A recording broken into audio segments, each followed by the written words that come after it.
Hey everyone, I'm Carshénah with Versefilmsproductions, and it's Music Week, so let's go ahead and get started.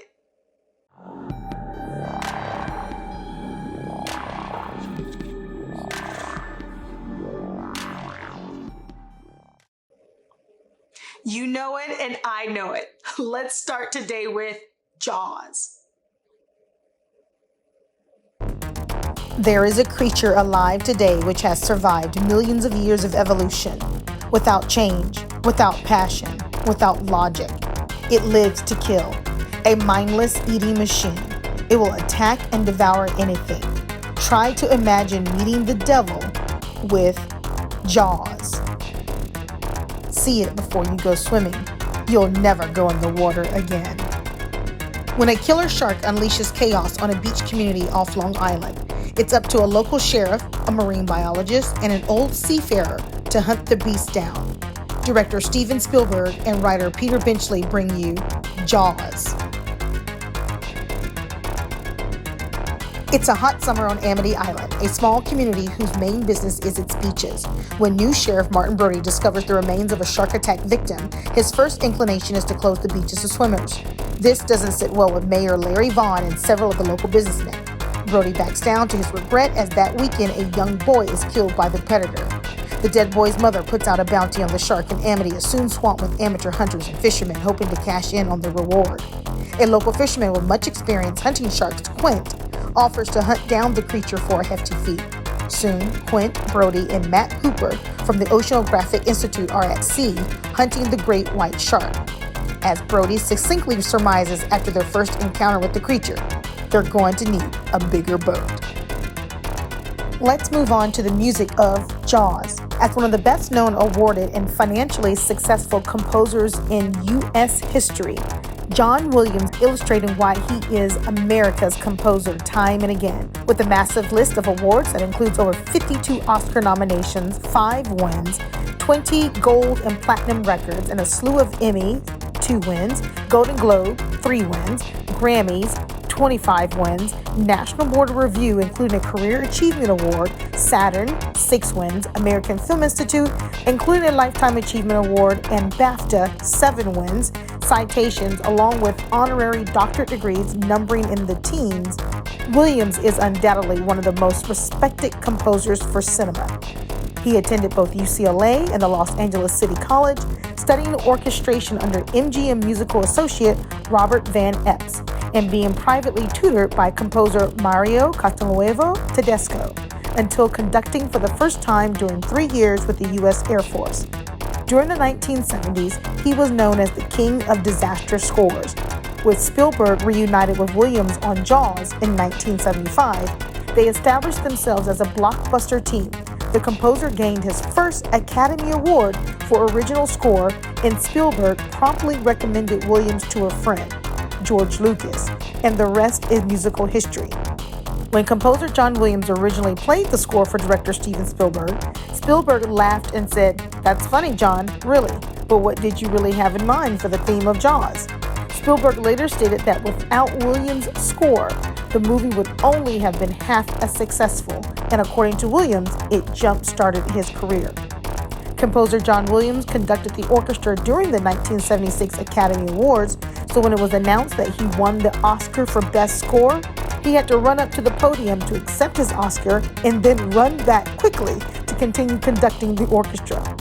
The music for Jaws in 1975, composed by John Williams, was ranked as number 6 by the American Film Institute for their list of 25 greatest film scores.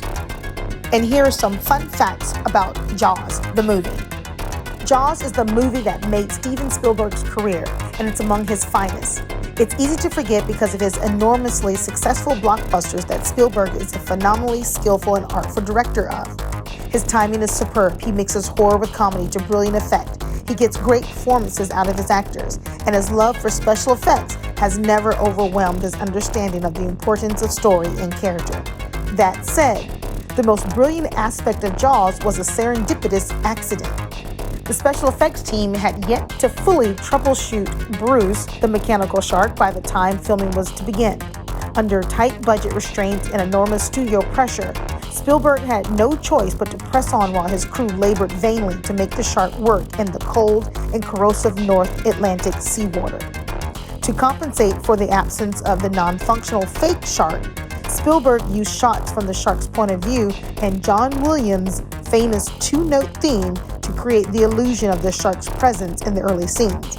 Fortunately, the crew was ultimately able to get Bruce into operational status in time to film the big showdown, and some of the scenes are filled in with live shark footage filmed by Australian underwater video pioneers Ron and Valerie Taylor.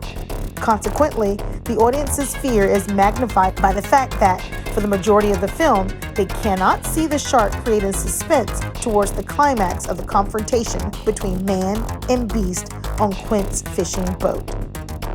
Jaws opened on June 20th, 1975. It was supposed to be released in theaters for Christmas of 1974, but because filming ran way over the shooting schedule, its release was pushed back to summer the following year. Back in 1975, summer was traditionally when the worst movies were dumped into theaters, as Americans typically enjoyed the outdoors instead. But the film was so good, beachgoers actually flocked to see it, and the movie became the highest-grossing film of all time up to that point. It became the first film to gross over $100 million in theatrical rentals, which is the figure the studios net from the North American box office after the movie theaters take their cut. Roughly half the box office gross, and thus the summer blockbuster was born. Over 67 million people in the U.S. went to see this film. According to the Making of Jaws in 1995 documentary, the shooting star that appears during the night scene where Brody loads his revolver was real, not an optical effect. One of the ways Spielberg builds up tension and anxiety in the audience is by the use of the jolt cut in film editing. These edits abruptly go from a quiet, reflective image to a more startling image and sound, or the opposite, noisy to quiet. Some examples are suddenly cutting away from the quiet bobbing of the dead Kittner boys' air mattress on the beach to a close-up of the reward sign and excitable crowd noise at the town hall. Jumping from the noisy beach outside to a silent close-up of the shark book that Brody is reading at home. The serene shot of the two fishermen pulling up to the dock at night that jumps to a startling close-up of their heavy chain crashing to the dock surface. Jumping from Matt quietly washing his face in the coroner's office to the gaping mouth and roaring crowd at the dead tiger shark being strung up. Originally, Steven Spielberg was not the director of Jaws in 1975. The first director, Dick Richards, was fired after a meeting with producers and studio executives. In the meeting, he said that his opening shot would have the camera come up out of the water to show the town. Then the whale, instead of the shark, would come out of the water. The producers said they were not making Moby Dick, and they would not work with someone who did not know the difference between a whale and a shark. Director Steven Spielberg named the shark Bruce after his lawyer. And the last fun fact, the bite strength of a great white shark has been estimated at 1.8 tons.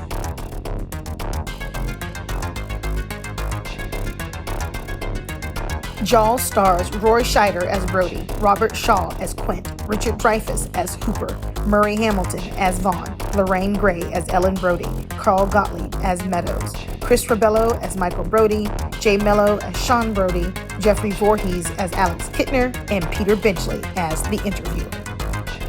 Thanks everyone for watching Music Week right here on the channel for Screamtober. We hope that you enjoyed. Make sure that you comment down below what's your favorite Halloween music, and don't forget to like, subscribe, and share. Hope to see you soon. Take care.